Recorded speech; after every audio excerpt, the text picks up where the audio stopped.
The wind howled across the flat plains of Montana, sweeping up dust and forgotten dreams.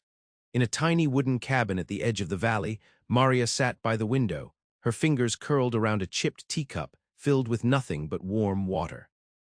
Her gaze stretched far beyond the hills, where the last of the sun dipped behind the mountains and the sky burned in streaks of orange and lavender. She had imagined this land would be different. A new beginning, far away from the shadow of her past. She had arrived a year earlier, her name printed in delicate ink across a folded letter that promised love, a home, and respect. Back in her small Hungarian village, people had spoken of the American West as a place of opportunity, of sturdy men seeking wives, of letters exchanged through mail-order agencies, and new lives built on dusty frontiers. Her uncle, tired of her presence and ashamed of her wide frame, had used what little money she had saved to place her name in a registry. He had said it was her best chance at marriage, her only chance.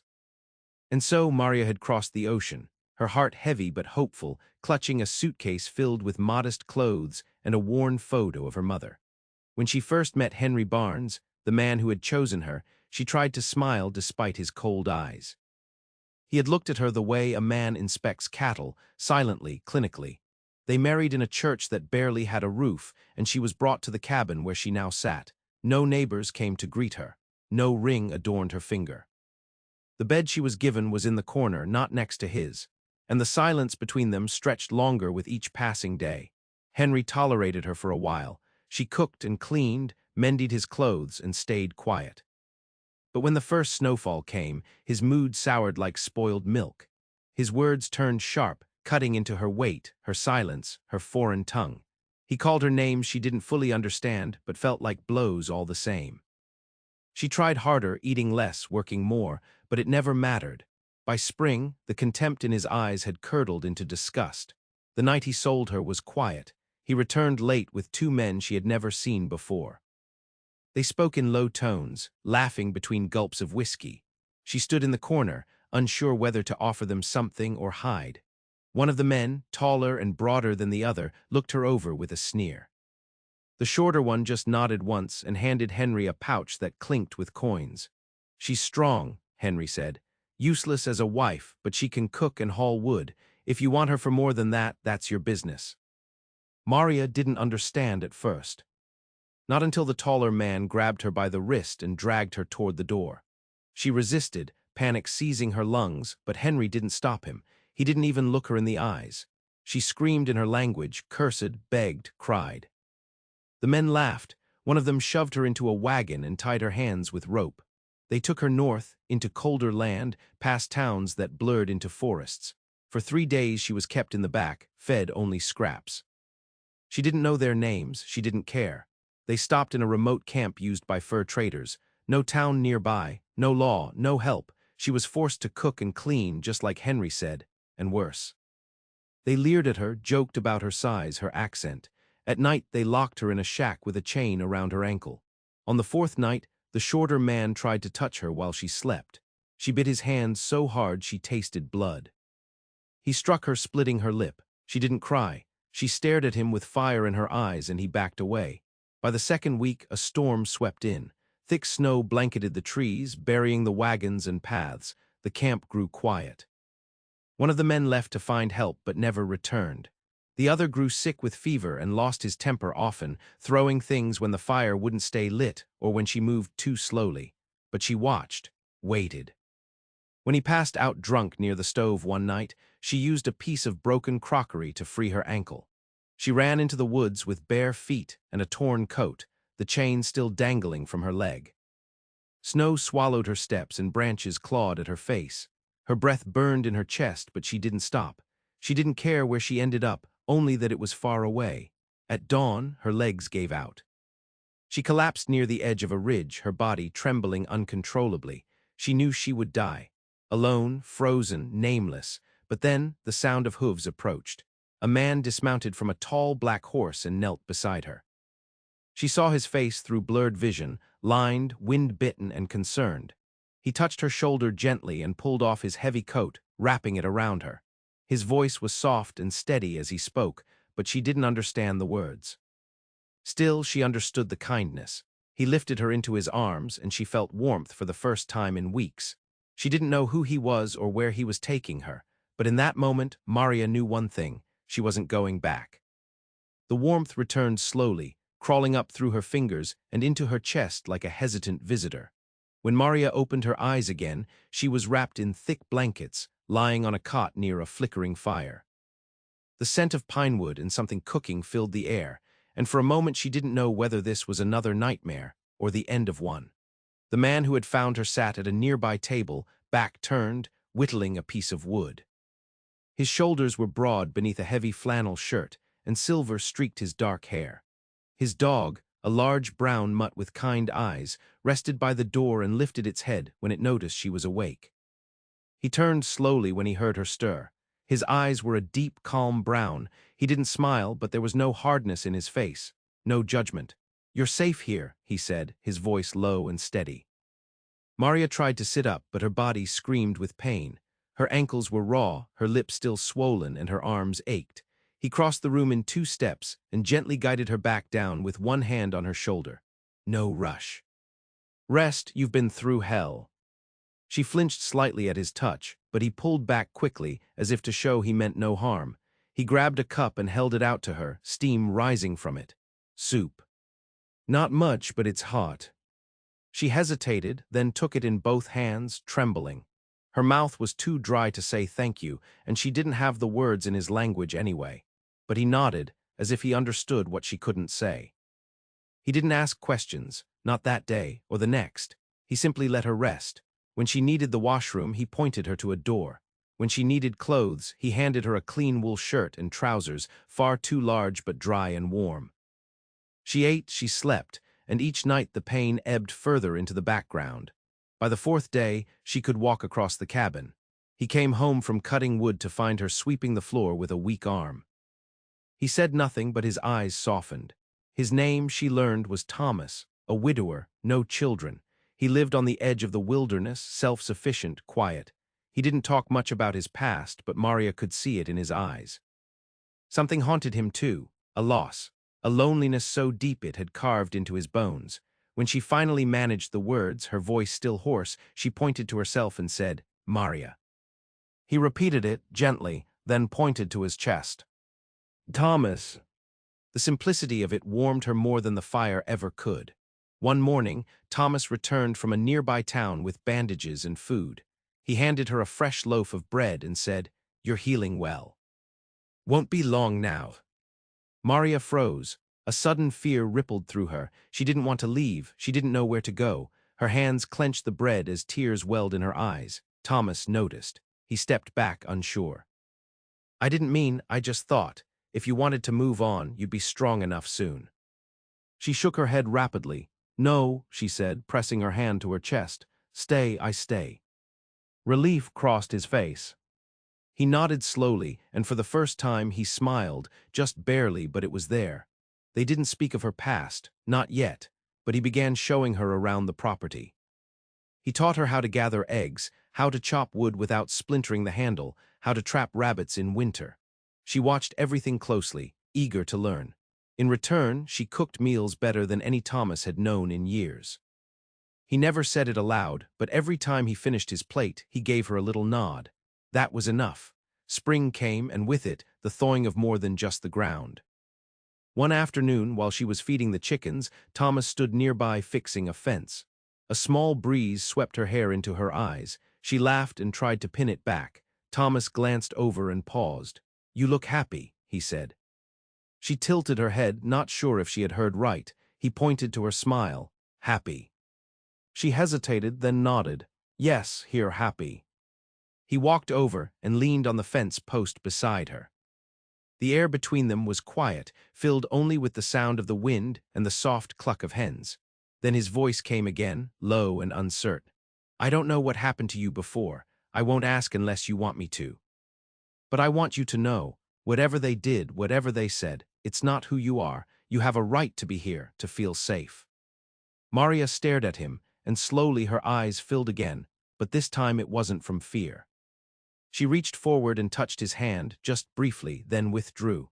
That night she slept without dreams, but the world has a way of circling back. Some wounds, no matter how deeply buried, have a way of finding you. And Maria's past wasn't finished with her yet. Summer brought long days, green hills, and a rhythm to life that Maria had never known. She rose with the sun, fed the hens, prepared breakfast, and worked beside Thomas in the garden or the woods. There were no locked doors, no harsh words. Each task was shared, every silence comfortable. She learned new words each week, and he was patient with her accent. He'd correct her gently, often with a touch of humor. And when she laughed, he'd look at her like it was the first time he'd heard it. Still, she never spoke of what happened before. He never pressed. One warm afternoon, they were planting late beans behind the cabin. Maria knelt in the dirt, her hands stained brown hair tied with a faded ribbon. Thomas sat a few feet away, wiping sweat from his brow. "You always work harder than me," he muttered with a quiet smile. She looked up. "You old." "I younged." He laughed, shaking his head. That hurt. She smirked, then sat back on her heels, watching the sky. "I work because I want, because I alive." Thomas turned his head. "You weren't before." She hesitated, then looked down at the soil between her fingers. "Before I was meat, now I am woman again." The words hung in the air, heavy and clear. He said nothing at first, just stood and offered his hand. She took it and he pulled her to her feet, his thumb brushing the calluses on her palm. He didn't let go right away. Neither did she. The next day, a letter arrived. It was rare for anyone to come up the mountain trail, rarer still for someone to carry mail. The young courier looked barely old enough to shave, but he handed the envelope to Thomas with a firm nod before disappearing down the path. The handwriting was neat and slanted, the paper bearing the seal of the county office. Thomas read it once, then again. His brow furrowed, and he folded it tightly before slipping it into his coat. Maria noticed. She waited, but he didn't say anything. That night at supper, she pushed her plate toward him. "You quiet." "What wronged?" He met her eyes and paused before answering. "It's nothing to worry about, just something I should check on in town." She nodded slowly but didn't press, yet she couldn't sleep that night. She heard him up late, pacing softly across the floor. The next morning, he saddled the horse early. "I'll be gone a day, 2 maybe. You'll be all right." She stood at the door, arms crossed tightly. "Yes." He looked at her for a long time, then reached into his pocket and placed the folded letter in her palm. "Read it if you need to, but I'll be back, I promise." And then he was gone. She held the paper all morning, pressing it to her chest, unsure whether to open it. Her instincts screamed that something was wrong, that the stillness of the cabin had changed. By midday, she finally unfolded it. The words were crisp, stamped, official, to Mr. Thomas Granger. "It has come to the county's attention that a woman matching the description of one Maria K. Ballas, previously listed among missing indentured arrivals, has been identified in the northern region. It is our duty to inform you that her prior status may require legal inquiry. Please report to the sheriff's office upon receipt of this notice." Her hands trembled. She dropped the letter and backed away. Her first thought was to run. The second was to wait, but fear gnawed at her, an old enemy returning with new teeth. Would they take her away, send her back? Would they call her property again? She sat by the window all afternoon, staring at the trees, eyes tracking every movement in the woods. When night came, she locked the door, something she hadn't done in months. By the next morning, he still hadn't returned. The silence of the cabin was different now, thicker. Every creak of wood, every gust of wind outside made her flinch. She cooked to keep her hands busy, cleaned every surface, sharpened the kitchen knives, though she hated the feeling. And all the while, her mind spiraled back to the men who had taken her, to the feeling of the chain around her ankle, to Henry's cold eyes. By the third day, she lit the lantern before sunset and sat by the door, a coat wrapped around her shoulders. She didn't cry, not once, but her knuckles were white where they clutched the letter. When she finally heard the distant sound of hooves, her heart nearly stopped. She rose slowly. A silhouette appeared through the trees, one rider, a black horse. It was Thomas. She opened the door before he reached the steps, her mouth already moving, though she didn't know what to say. But when he dismounted, she stopped. His face was bruised, his coat torn, one hand wrapped in blood-stained cloth. He looked at her, then pulled her into his arms. "I'm sorry." She didn't understand. What happened? He stepped inside and sat down slowly, wincing. I went to the sheriff, told him what I knew, told him you were free, not stolen, not property. They didn't like it, said paperwork said otherwise. Said they'd need to question you, maybe send you back. I told them no. She crouched beside him. They hurt you. They tried, I fought, I left. You left. I'm not letting them take you, not now, not ever. She stared at him, stunned. You choose me.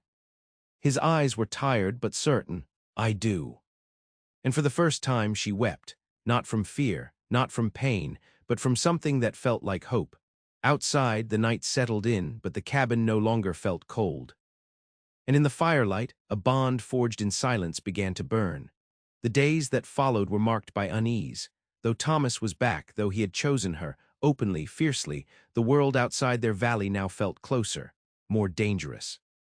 For the first time, Maria realized that their peace had not been built on safety, but on the distance they'd kept from others. That distance had shrunk. She helped clean and dress his wounds, her touch gentle but determined. He didn't flinch, even when the alcohol stung. He watched her quietly, as if trying to memorize the way her face moved, the way her hands never hesitated. When she finished, he spoke in a voice barely above a whisper. They'll come eventually. I bought us time, but not forever. Maria said nothing. She took the soiled bandage, walked to the stove, and dropped it into the fire. It flared and turned black. Then she looked at him. Then we leave. He blinked. You'd go. She nodded, with you, yes. He stood slowly, his side still sore. It's a long road, and we'd have to go far, new territory, south or west. Maybe Utah, maybe Colorado. I know a few places. Maria didn't hesitate. I go, you hurt for me. Now I walk for you. He almost smiled, then sobered. Are you sure? If we leave, it means no turning back, no letters, no name. Maria looked at the fire. My name meant nothing before. You gave it meaning again. That night they packed only what they needed. Food, tools, warm clothes. He wrapped his rifle in leather, tied it to the side of the horse. She packed her ribbon, a small silver cross from her mother, and the old photo from home. Nothing else. They left before dawn, just as the first light touched the tops of the trees. Thomas helped her mount, then climbed up behind her. The dog, loyal and silent, followed alongside as they turned west, deeper into the wilderness. The path was rough, sometimes no more than deer trails.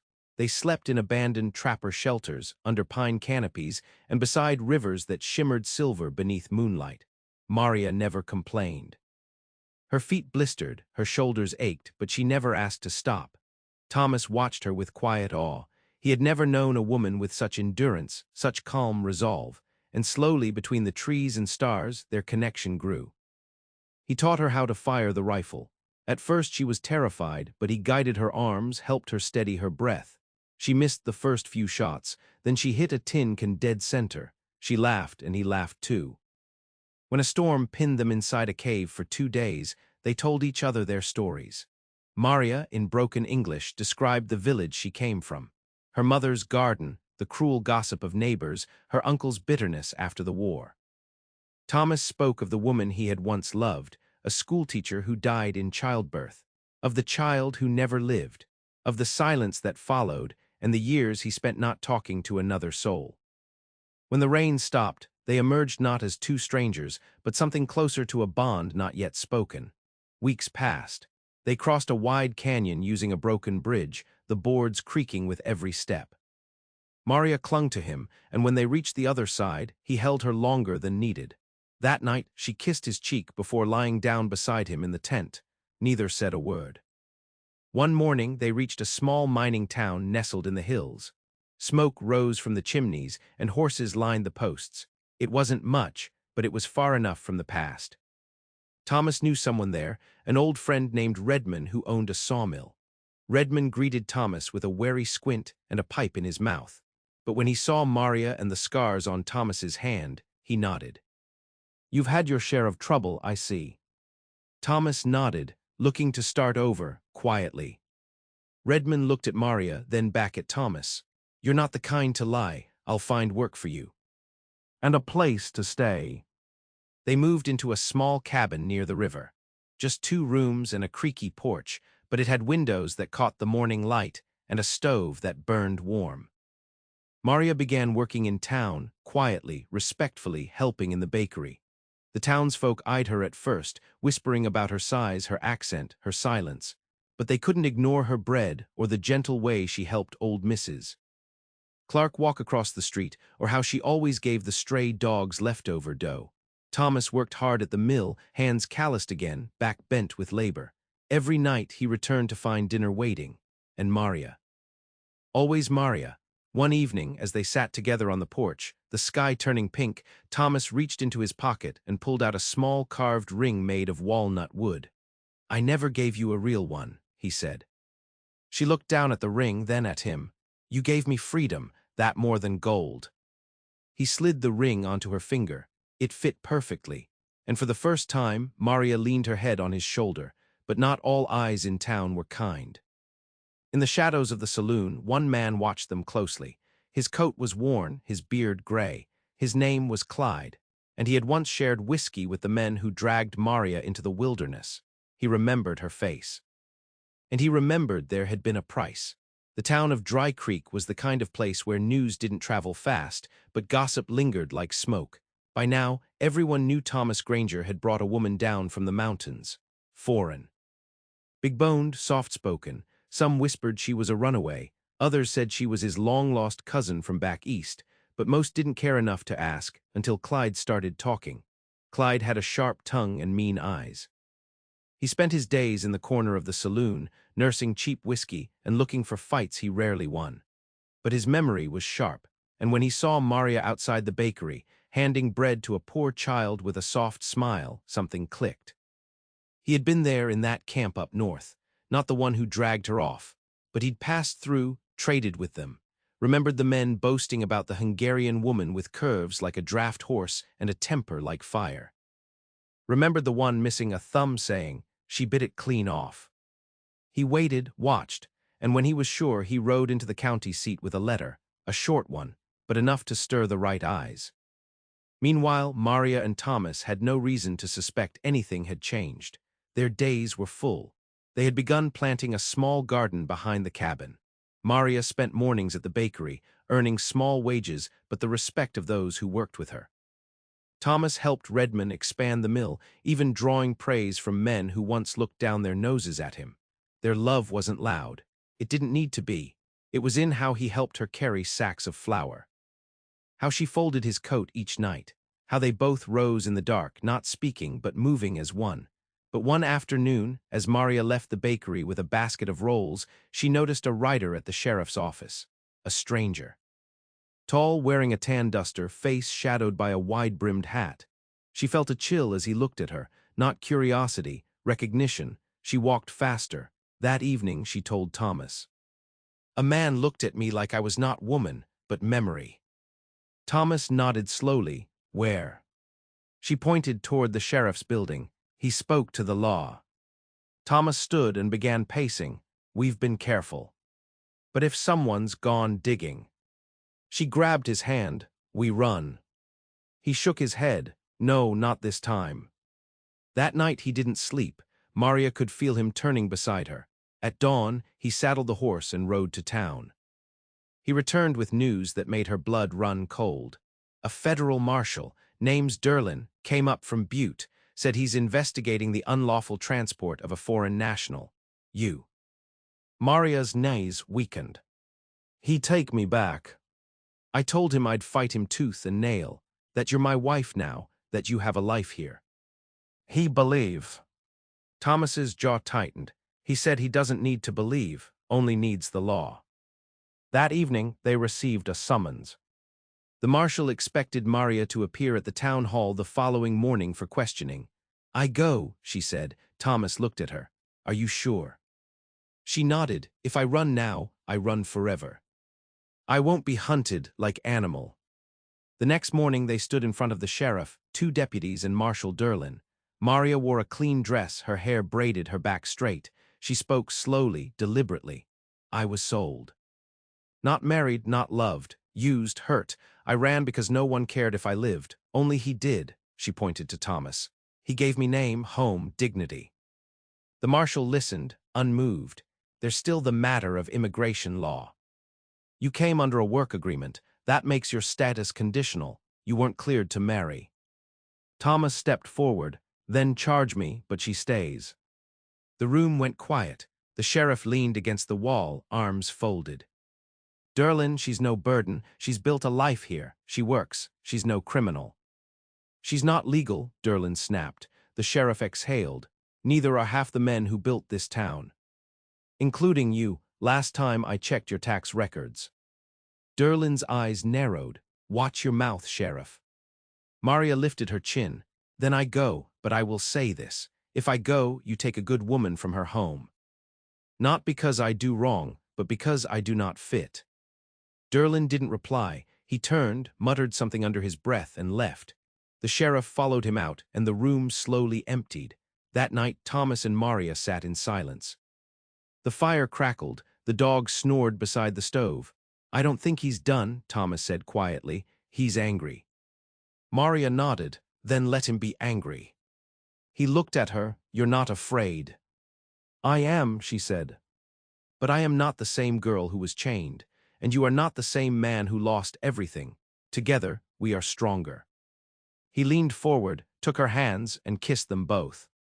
They didn't hear the knock on the door until it came again, louder, a heavy thud. Thomas rose slowly and opened it. It wasn't the marshal. It was Clyde, and he was holding a gun. Clyde stood in the doorway, the barrel of his pistol catching the flicker of the oil lamp behind Thomas. His breath reeked of whiskey and sweat, and the way he grinned made Maria's stomach twist. He wasn't here for money. He wasn't here to talk. I told them you had her, he said, voice slurred but sharp. Told M she was the one, the Hungarian bitch that got away. Thomas didn't flinch. Put the gun down, Clyde. But Clyde wasn't listening. His eyes were locked on Maria, who stood slowly from her chair, her hands raised. She said nothing, but her eyes never left his. She had seen men like him before, men who thought they owned everything they touched. Men who hated what they couldn't break. You ruined a good man's trade, you know that? Clyde hissed, stepping 1 foot inside. That camp up north, he paid good for her, said she'd learn her place. Then you went and stole her like some hero in a book. Thomas shifted slightly, not enough to be seen as a threat, but enough to block the narrow line between Clyde and Maria. She's not yours. She never was. She was bought. She's human. Clyde laughed. You're a damn fool, a woman like that, big as a plow horse and twice as mouthy. She's not made for a ring, she's made for work. Thomas moved fast. In one breath, he knocked the pistol aside with the flat of his arm and slammed Clyde against the doorframe. The gun clattered across the floor. Clyde punched blindly, but Thomas had rage behind him, controlled and focused. He landed a single blow to Clyde's ribs, then another to the side of his jaw. Clyde fell. Maria didn't scream. She didn't run. She grabbed the heavy iron skillet from the stove and held it at her side, ready if needed. Thomas picked up the gun and pointed it down at the groaning man. You come near her again, and I'll bury you myself. Clyde spat blood on the floorboards. She's a ghost, Granger, that lawman's common. You can't keep her. Thomas lowered the barrel slightly. Maybe not, but I'll fight harder than any law ever will. The sheriff arrived an hour later, having heard shouting on the road. Clyde was already tied up and bleeding from the mouth. Maria gave him a cold stare as the deputies hauled him out. The sheriff stayed behind. He's been stirring trouble. You handled it better than I would have. Thomas nodded but didn't answer. The sheriff looked at Maria. You're strong. You don't owe anyone anything anymore. She spoke quietly. He say I'm ghost, but I feel real now. The sheriff nodded. You are. 2 days passed. The marshal never returned. Redmond stopped by the cabin with news. Marshal Derlin got himself reassigned. Something about a conflict of interest. Seems your friend Clyde used to ride with him. Sheriff sent a letter up to the circuit judge. Case closed. Papers burned. Maria said nothing, just turned and walked back inside. But Thomas saw the way her shoulders dropped, just a little. as if the weight she'd carried was finally setting down. They didn't talk about what could have happened. Instead, they began to live fully. That summer, Thomas built a new table for the front porch, wide enough for guests. He carved 2 initials into the legs, M and T. Maria began teaching one of the bakery girls to knead dough the proper way. When the girl laughed at Maria's accent, she didn't flinch. She laughed back. One night, while lying on the grass outside their cabin, Maria whispered, "You think there's others like me? Hidden women, sold women." Thomas nodded. "I know there are. I wish I could find them, tell them it's not their fault." "You found me," he said. "Maybe that's where it starts." And so she began writing. With pencil and paper, in the early hours before town woke, she wrote her story in broken English. The first page simply read, "I was sold, but I am not for sale." At first, she wrote just for herself. Then, with Thomas's help, she sent copies to nearby churches and newspapers. She didn't ask for pity, only to be heard. Some laughed, some ignored her, but a few women came forward, quietly, gratefully. She started receiving letters from far-off towns, women who'd escaped worse, women who had never told their stories before. Maria kept every one. By the end of autumn, their home had changed. Not just the structure, but the feeling. It wasn't just a place to survive. It had become a place where the past didn't rule and where the future felt like something that could be shaped, not feared. One evening, as the first snow began to fall, Thomas walked in with something in his hands, a small wooden box. He handed it to Maria without a word. Inside was a gold ring, simple, modest. "I wanted you to have something real," he said. Maria stared at it, tears rising. "This," she whispered, "is not what makes it real." He slipped it onto her finger anyway. She kissed his hand and didn't let go. Outside, the snow kept falling, but this time it didn't bring silence. It brought peace. The snow came heavy that winter, blanketing Dry Creek in white silence. Roads closed, supply wagons stalled, and the saloon emptied except for the loneliest drunks. But in the little cabin by the river, the fire never went out, and laughter found a place to live. Maria baked more than ever. She made thick loaves with crusts that snapped when torn, soft rolls filled with sweet pear preserves, and a spiced cake that made Redmond swear out loud the first time he tasted it. Word spread. By midwinter, half the town was stopping by the bakery just to ask when Maria's bread would be ready. But it wasn't only bread that was growing. Maria had been tired for weeks, but she had ignored it. Thought it was the cold, the work, maybe the stress of the past finally loosening its grip. But when she fainted while carrying a sack of flour into the back kitchen, Mrs. Clark, sharp-eyed and wise despite her age, knew right away. "Child," she said, helping her sit, "you don't need more sleep, you need a doctor." Maria blinked. "I not sick." "No," Mrs. Clark smiled, "you're not." Thomas rode with her to the doctor 2 towns over. The ride was long, but they held hands the whole way. When the doctor returned with his news, Maria sat frozen for a long moment before whispering the word aloud. "Baby." Thomas looked stunned, then smiled. Then didn't stop smiling for the rest of the day. Maria said little on the ride back. She stared at the horizon, thinking of what it meant. Her body, once insulted and traded like cattle, now held life, something no man could steal. Something she and Thomas had created not from duty, but love. The town received the news warmly. Mrs. Clark knitted tiny socks. The preacher's wife dropped off a basket of blankets. Even the skeptical ones, those who'd once questioned Maria's place, brought jars of preserved fruit and strong herbal teas. It was during this time that Maria received a letter unlike the others. The return address was unfamiliar. Inside was a note from a young girl, maybe 14, written in shaky handwriting. She didn't give her real name, only that she was from back east, that she had seen Maria's story in a newspaper and hid it in her Bible, that she was promised to a man twice her age, that she didn't know what to do. Maria read it twice, then 3 times. She sat at the kitchen table long after the lamp had burned low. When Thomas came in, rubbing his eyes, she showed him the letter. "I want to help her," she said. He nodded. "Then we will." It wasn't easy. Maria wrote back using the name MK and gave no address, only a town where the girl could write again. Weeks passed before a reply came, but when it did, it was longer. full of questions, fears, hopes. It wasn't the last letter. In time, more came. Women in mining towns, girls in servant homes, widows with scars they didn't explain. Maria didn't answer them all, but she read every word, folded them carefully, and stored them in a box beneath her bed. By spring, her belly had rounded. She no longer worked at the bakery, but she walked there every morning with Thomas just to smell the flour and greet the town. She sat on the porch shelling peas, humming songs from a childhood far away. Her English had grown better, but she still used her old words for the baby. Kixie, little one, Shivam, my heart. Thomas built a rocking chair from pine wood and painted it blue.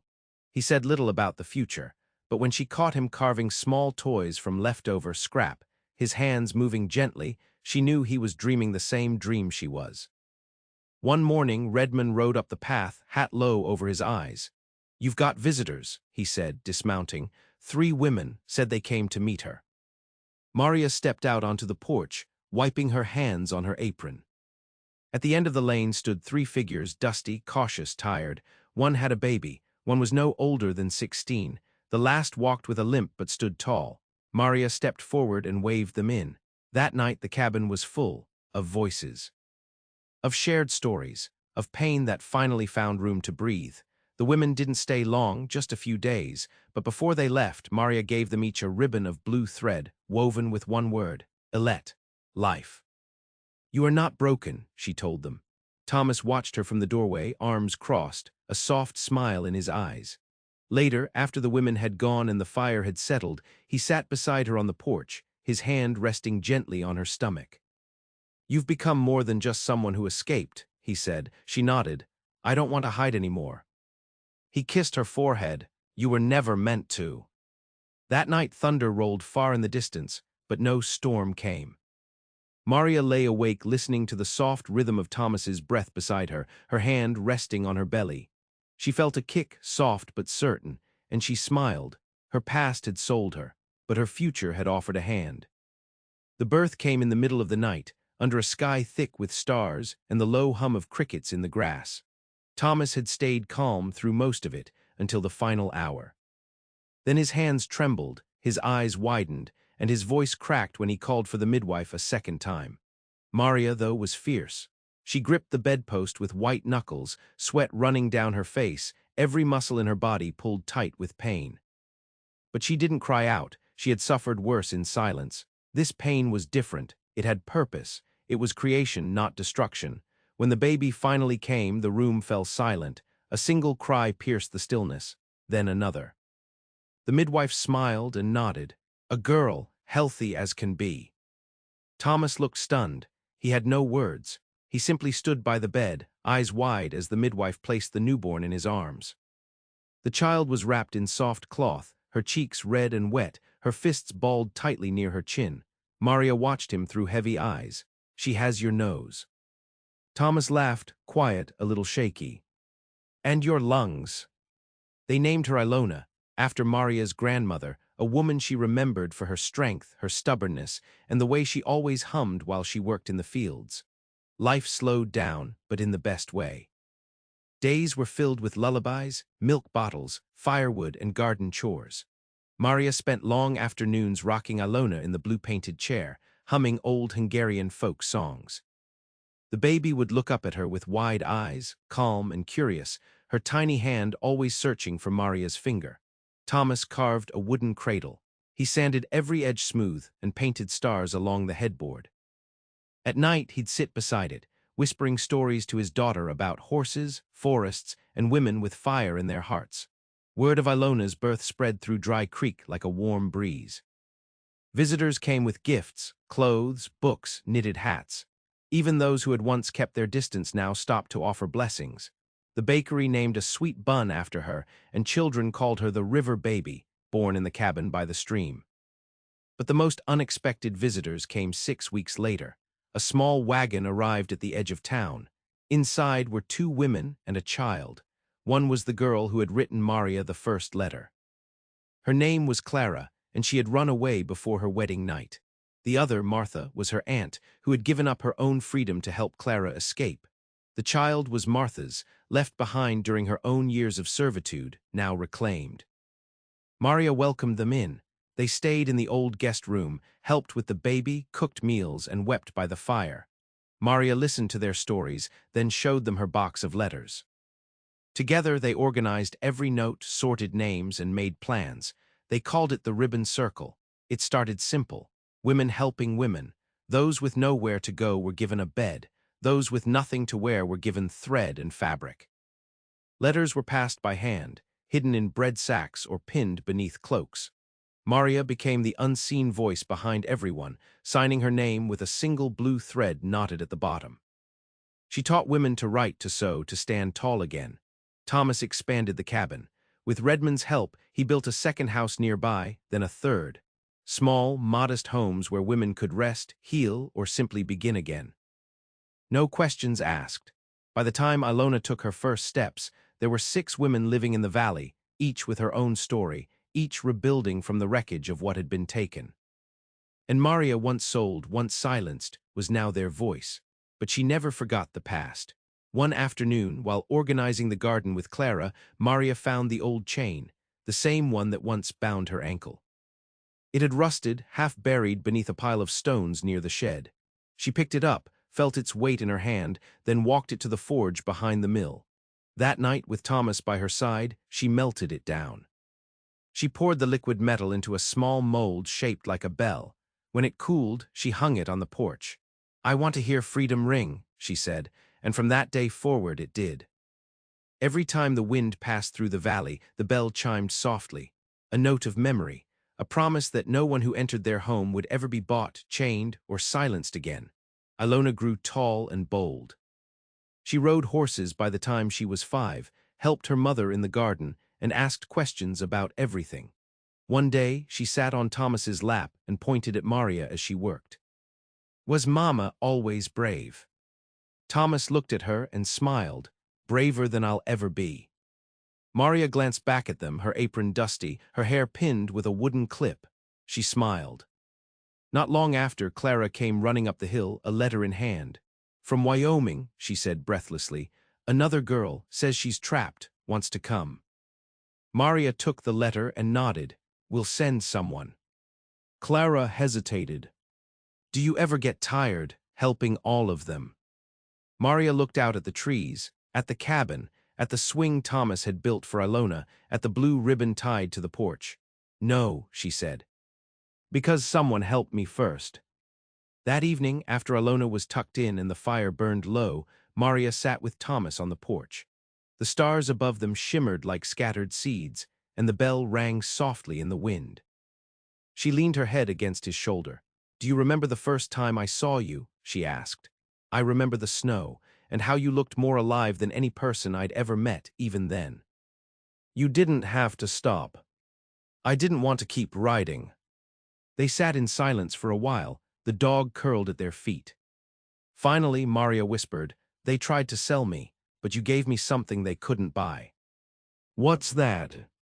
"Myself." He kissed her hand just once and held it tight. The fire cracked behind them. The wind carried the soft, clear sound of the bell. And somewhere, far down the road, another woman picked up a blue-threaded letter and began to hope again.